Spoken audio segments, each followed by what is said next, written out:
Est-ce que ça t'est déjà arrivé?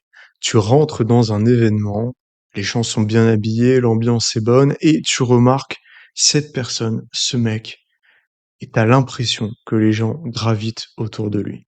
Que ce soit les femmes, que ce soit, les gens autour de lui, des mecs bien habillés qui sont captivés par ses mots et pourtant ce mec-là, c'est pas forcément le plus connu, c'est pas forcément le plus riche, c'est même pas forcément le mieux habillé. En fait, c'est simple, il maîtrise les codes sociaux, il a une grande intelligence sociale et donc il est capable d'utiliser ça à ses fins. Et moi, mon but avec cette vidéo, bah, en fait, c'est de t'apprendre à faire de même pour que la prochaine fois que tu ailles dans un événement de networking ou autre, tu puisses vraiment sortir du lot, ce qui te permettra d'avoir des contacts, de renforcer ton image, de renforcer ton autorité et donc de pouvoir te positionner davantage sur ton marché et même sur d'autres marchés éventuellement.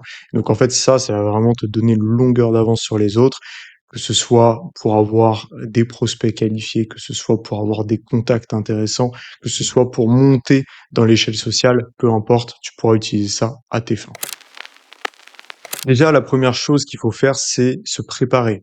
Et quand je dis se préparer, forcément, tu vas penser au style, tu vas penser à ce genre de choses. Alors, c'est important. Il faut effectivement que tu sois apprêté d'une certaine manière, mais surtout par rapport à l'événement et par rapport au standing de cet événement. Ce qui est hyper important, c'est de pas être trop en décalage. C'est-à-dire que si tu viens avec un costume 3 pièces sur mesure de haute couture, alors que c'est un événement vraiment chill sur l'écologie, par exemple, bon, tu seras un peu en décalage parce que tu seras pas aligné en fait avec les autres. Et c'est pas le but. Nous, on prône l'intelligence sociale. Donc, ce qu'on veut, c'est pouvoir s'adapter. C'est-à-dire qu'en fait, c'est un juste milieu entre être adapté au climat de l'environnement et en même temps faire le petit truc en plus qui fait qu'on va quand même te remarquer, on va se dire ce mec-là, c'est pas n'importe qui. Et en fait, ce petit truc en plus, c'est la préparation physique que tu pourras faire sur les petits détails en fait. Avoir, les chaussures bien cirées, avoir, des habits qui taillent juste, qui taillent bien et quand je dis qui taillent bien, c'est dans tous les sens du terme et en fait ça va être important et ça va faire la différence. Mais c'est pas non plus le plus important parce que beaucoup de gens vont miser là-dessus. Ils vont avoir un bon parfum, ils vont avoir, un bon style, c'est vrai et ça joue beaucoup. Une bonne hygiène aussi, barbe bien taillée, belle coupe de cheveux, ça c'est hyper important aussi. Mais c'est pas fondamental et quand je parle de présentation, je parle surtout de présentation enfin de présentation pardon, physique, mais quand je parle de préparation, je parle surtout de préparation mentale parce que c'est ça qui va être vraiment important et c'est ça qui va te permettre de devenir ce mec qu'on ne peut pas ignorer, celui qui captive l'assemblée. Comment est-ce qu'on fait? En fait, tu dois être à la soirée, à l'événement, à partir du moment où tu rentres dans ta salle de bain.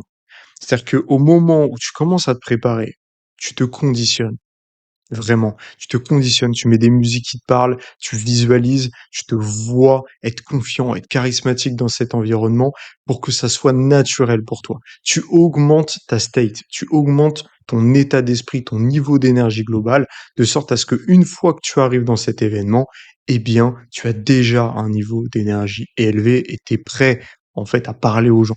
Le meilleur truc que tu puisses faire d'ailleurs, encore pour cette préparation, après on parlera encore plus de l'énergie, mais c'est déjà de vraiment te conditionner, de parler avec des gens avant même d'aller en soirée.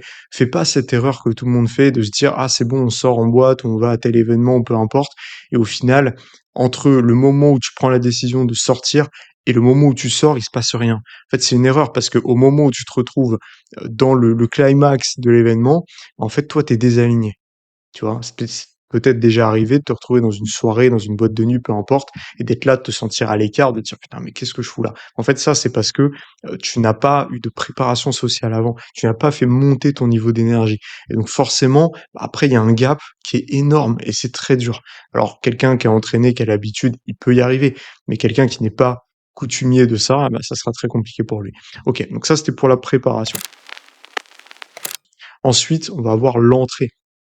C'est, je dirais, le plus important. Pourquoi? Parce que ça va te conditionner et ça va conditionner les gens autour de toi. Il faut bien comprendre une chose, c'est qu'en fait, la personne la plus confiante, la plus charismatique dans une pièce, ce n'est pas celle qui a le plus d'argent, ce n'est pas celle qui a le meilleur style, ce n'est pas celle qui est la plus connue, pas du tout. C'est la personne qui se sent la plus à l'aise. En fait, c'est ça qui fait la différence. Et donc, si tu arrives dans l'événement et que d'un coup, tu vas imposer ton cadre, qui est: «Je suis un mec trop stylé, les gens ont de la chance de me rencontrer», et ben, en fait, quand tu vas rentrer avec cette énergie-là, et que tu vas commencer à serrer des mains, tu vas commencer à dire bonjour, à faire des petits compliments, à faire des petites remarques, à t'intégrer dans des groupes, ça, on va voir comment faire. Bah, en fait, ça va être naturel, tout simplement. Donc, au-delà de ça, ce qu'il faut après que tu travailles, évidemment, c'est l'énergie. C'est-à-dire que tu dois vraiment monter ton niveau d'énergie, donc avec les conseils que je t'ai donnés précédemment, avec le conditionnement, mais aussi avec le fait de te chauffer socialement. C'est-à-dire que tu vas peut-être pas rentrer directement dans une discussion profonde, c'est pas utile. Reste dans quelque chose de léger. En fait, le problème de ces événements, moi, c'est un truc que j'ai remarqué, c'est que la plupart des gens, ils sont là pour parler business. Donc en fait, c'est un problème. Pourquoi? Parce que parler business, c'est chiant. C'est chiant. Et donc, en fait, c'est un conglomérat de gens qui veulent prêcher leur paroisse et qui espèrent avoir des clients. Et donc, en fait, toi, si tu restes sur cette métrique-là, ça va pas marcher. Ça ne va pas marcher. Donc, ce qu'il faut que tu fasses, c'est que tu amènes autre chose. C'est que tu amènes de la légèreté. C'est que tu amènes du fun. C'est qu'en fait, tu amènes un narratif différent. Pas un narratif de «Ah, tu fais quoi dans la vie? Ah ouais, c'est cool, viens, on échange nos LinkedIn». Ça, les gens, ils ont l'habitude. Non, toi, faut que tu arrives avec autre chose, une autre proposition, avec un compliment, une remarque pertinente, une petite blague, peu importe, et puis après parler d'autre chose, des trucs qui ont rien à voir. Parce que toi, tu es intelligent. Et en fait, vu que tu es intelligent, bah, tu sais que la personne que tu as face à toi, tu même pas besoin de lui demander précisément ce qu'elle fait dans la vie de manière conventionnelle pour que de un, elle te le dise et que de 2, tu le déduises ou que tu comprennes naturellement de par d'autres biais ce qu'elle fait en fait, tout simplement. Et donc, t'as pas besoin de rester dans un schéma classique et traditionnel. Pourquoi? Parce que le problème, c'est que tant que tu restes dans un schéma classique traditionnel de questions-réponses, entretien d'embauche, ce qui va se passer, parce qu'en fait, la personne, tu pourras pas la court-circuiter. Nous, ce qu'on veut, c'est court-circuiter les gens. C'est les faire sortir de leur cadre. C'est les faire rentrer dans le nôtre. Et pour que les gens rentrent dans notre cadre, on est obligé de les court-circuiter. On est obligé de faire en sorte qu'ils arrêtent d'agir machinalement, qu'ils sortent un peu de leur transe quotidienne. Et donc ça, c'est important. Et donc, comment tu fais? Eh bien, tu es inventif, tu es original. OK? Donc ça, c'est vraiment important. Faut que tu aies cette énergie. Faut que tu aies envie de donner aux gens.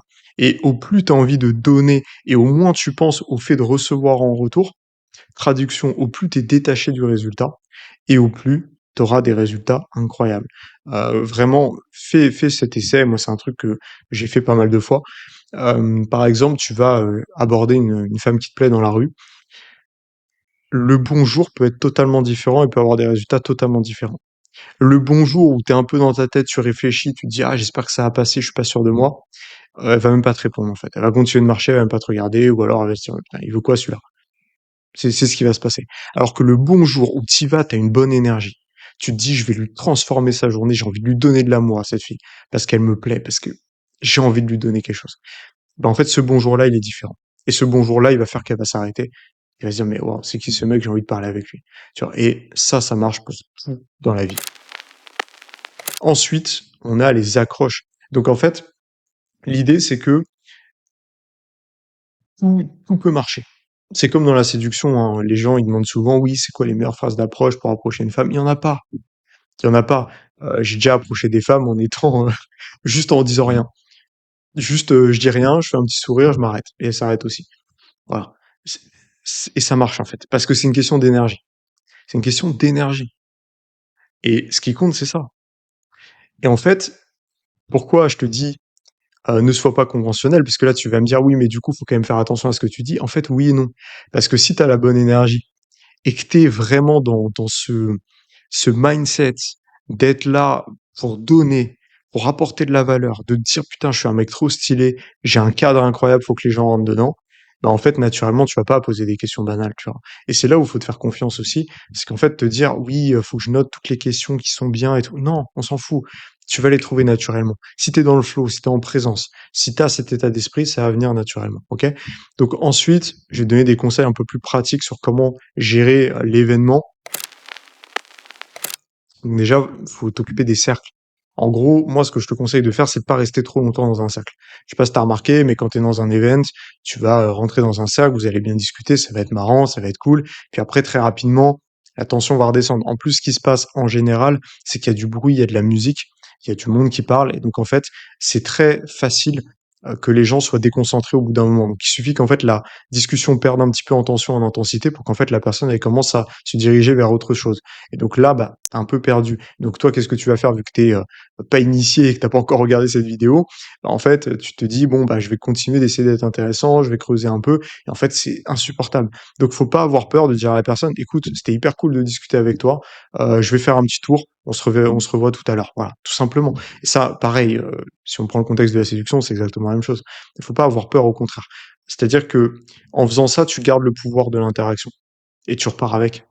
Alors que si jamais tu attends en espérant que ça change, spoiler, ce qui n'arrivera pas, à moins que tu sois très bon socialement, que tu sois capable de faire rebondir et que tu vois que c'est vraiment pertinent de le faire, ce qui fait quand même beaucoup de conditions, eh bien, le plus intéressant, souvent, c'est d'arrêter, plutôt que de laisser la conversation s'étioler progressivement et qu'il y ait du blanc, de la gêne, du malaise, et qu'en fait chacun a envie de voir ailleurs et que personne n'ose le dire et qu'à la fin ça nique la soirée de tout le monde, que la personne garde un mauvais souvenir. Parce qu'en fait le problème c'est que du coup, la personne va associer le souvenir de l'interaction à ta personne.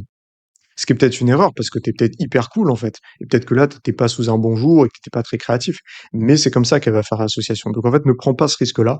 Et le mieux que tu puisses faire, c'est juste de mettre fin à l'interaction, tout simplement, et de dire à la personne, écoute, c'était hyper cool d'échanger avec toi. Je vais parler à deux, trois personnes, je reviens. Pas besoin de te justifier, d'expliquer plus longtemps, tu vois. Et si jamais tu vois que c'est pertinent, bah évidemment, tu prends les contacts. Voilà. Écoute, moi, je te propose qu'on réchange plus tard à propos de tel ou tel sujet. Est-ce que tu as un LinkedIn ou est-ce que tu as un Insta, etc. Voilà, ça marche. Ok. Ou un WhatsApp d'ailleurs, parce que c'est vrai que c'est un peu la triade, hein. C'est en général LinkedIn, Insta et WhatsApp, c'est ce qui marche bien. À toi aussi de t'adapter à la personne que tu as en face de toi. Typiquement, si en face de toi, tu as un mec qui est plutôt créateur, etc., tu sais que là, Insta, c'est plus pertinent, lui, il va préférer te le donner. Parce qu'en fait, il sait qu'il a de la valeur à apporter dessus. Quelqu'un qui est très corpo, bah lui, LinkedIn. Quelqu'un qui va être très reclus, un peu en mode solopreneur, vraiment à fond dans son business, lui, ça va être plutôt WhatsApp. Donc en fait, c'est intéressant aussi de s'adapter au profil que tu as en face de toi pour faire la meilleure demande qui soit. Et en fait, ça, tu gagnes en fluidité. Parce que la personne, elle pourra très bien te donner le Insta, même si elle l'utilise pas, mais ça va la faire un peu chier. Et nous, ce qu'on veut, c'est que ce soit fluide et qu'il n'y ait pas de moments désagréables. Et enfin, ça va être le plus important, en fait, ça va être la consolidation. Ce qu'il faut bien comprendre, c'est que c'est facile, en fait, de créer du lien avec les gens et de créer des contacts, mais c'est bien plus difficile de garder le contact. Et en fait, il y a très peu de gens qui savent le faire. Moi, je le remarque très souvent parce que j'ai déjà fait des événements, etc. Et en général, les gens ne savent pas maintenir un bon contact. Ils savent pas comment faire. L'erreur, déjà, c'est de vouloir prendre avant de donner. C'est-à-dire de vouloir absolument soit vendre quelque chose, soit avoir besoin de conseils et pas même pas penser à donner en retour. Ça, c'est vraiment une erreur. Vaut mieux donner sans rien attendre. C'est hyper important et c'est vraiment la règle si tu veux garder tes contacts et si tu veux créer des bonnes relations avec eux. Il faut que tu donnes, que tu donnes, que tu donnes. Moi, je sais que, je prends l'exemple de quelqu'un que j'ai côtoyé. J'ai rendu des services pendant 2 ans sans rien demander en retour. Je l'ai jamais fait d'ailleurs, jamais demandé quoi que ce soit en retour. Je sais même pas si j'ai déjà demandé des conseils. Et un jour, cette personne m'a appelé, m'a dit: «Écoute, voilà ce que je te propose» et j'avais une opportunité. Opportunité incroyable, qui m'a permis d'avoir accès à pas mal de choses. Et en fait, ça marche comme ça. Ça marche comme ça. Les gens sont intelligents. Les gens, ils savent quand ils vont vous donner quelque chose. Et ils savent que si jamais vous leur demandez, ça va briser le truc. Et très souvent, quand vous demandez quelque chose à quelqu'un, quand vous sollicitez quelqu'un, c'est un risque que vous prenez. Et le mieux, c'est de créer un climat dans lequel la personne spontanément voudra vous donner les choses et proposera d'elle-même. Et comment on crée ce climat? Bah, on crée de la confiance d'abord en apportant à la personne. On peut faire potentiellement des insinuations à certains moments. Imagine un truc, je sais pas, tu vois que tu rencontres un golfeur, un mec qui fait du golf, tu as envie de tester le golf. Bah, plutôt que de lui dire ah viens on va tester le golf ensemble et de lui forcer la main, ce qui va pas marcher et peut-être que tu auras ce que tu voudras mais tu vas briser la relation. Bah en fait ce que tu peux faire c'est juste dire au détour d'une conversation waouh ça a l'air vraiment sympa le golf, j'aimerais bien essayer un jour. Ça engage à rien. Tu lui dis pas: «J'ai envie que tu me fasses tester». Mais la personne d'elle-même, bah, ça va faire tilt dans sa tête et elle va se dire: «Ah, je peux lui apporter ça». Et donc, d'elle-même, soit elle va te le dire directement, soit elle te le dira plus tard et elle te proposera au final d'aller tester le golf. Et en fait, comme ça, tu forces pas les choses. Ça, c'est hyper important. Et ensuite, pour bien consolider la relation, bah, ce que tu fais, c'est que tu apportes de la valeur régulièrement. Tu demandes des nouvelles, tu donnes des petits conseils. Évidemment, si tu vois qu'ils sont quand même sollicités ou qu'ils sont vraiment pertinents, parce que donner des conseils pour donner des conseils, c'est rarement une bonne idée en fait, parce que souvent les gens peuvent, peut y avoir l'ego qui va rentrer en jeu et ça peut pas être si intéressant que ça. Donc, ce qui est intéressant aussi, c'est de retenir les anniversaires, les moments importants, et à ce moment-là, bah, d'envoyer un message à la personne, par exemple pour le Nouvel An, pour Noël, pour ce genre de d'événements, parce que en fait, c'est ça qui va faire que la personne va se rappeler de vous et va associer quelque chose de positif à vous. Parce qu'en fait, si par exemple c'est son anniversaire et que vous lui envoyez un bon message qui fait plaisir, vous savez, le message qui fait plaisir, qui fait sourire en même temps, qui est cool, qui sort du lot. En fait, si vous envoyez ça, la personne, elle se rappelle de vous, vraiment. Et ça, c'est hyper important. Moi, c'est un truc que je fais en tout cas avec les gens avec qui j'ai envie de créer des liens, parce que c'est les gens qui m'inspirent. C'est vraiment, voilà, un bon message d'anniversaire, ça c'est hyper important. Ensuite, j'ai envie de te dire que si tu veux aller plus loin là-dedans et que tu veux vraiment devenir impactant dans ta vie sociale et surtout développer une vie sociale qui est à la hauteur de ta vision, parce que toi, tu es entrepreneur, tu as des grands projets sur ton business, mais est-ce que tu as des grands projets dans ta vie personnelle aussi? Est-ce que tu as envie d'être cette personne qui a de l'impact, d'être cette personne qui captive, d'être cette personne qu'on ne peut pas ignorer quand elle rentre dans une pièce ou alors quand elle rentre dans la vie de quelqu'un? Donc, si jamais c'est des choses qui t'intéressent, moi, ce que je te propose, c'est que tu réserves un appel avec moi en cliquant sur le lien dans la description. On en discute ensemble, on fait vraiment le point sur ta situation. Je vois déjà si je peux t'aider, si c'est pertinent. À ce moment-là, on verra si on travaille ensemble ou non.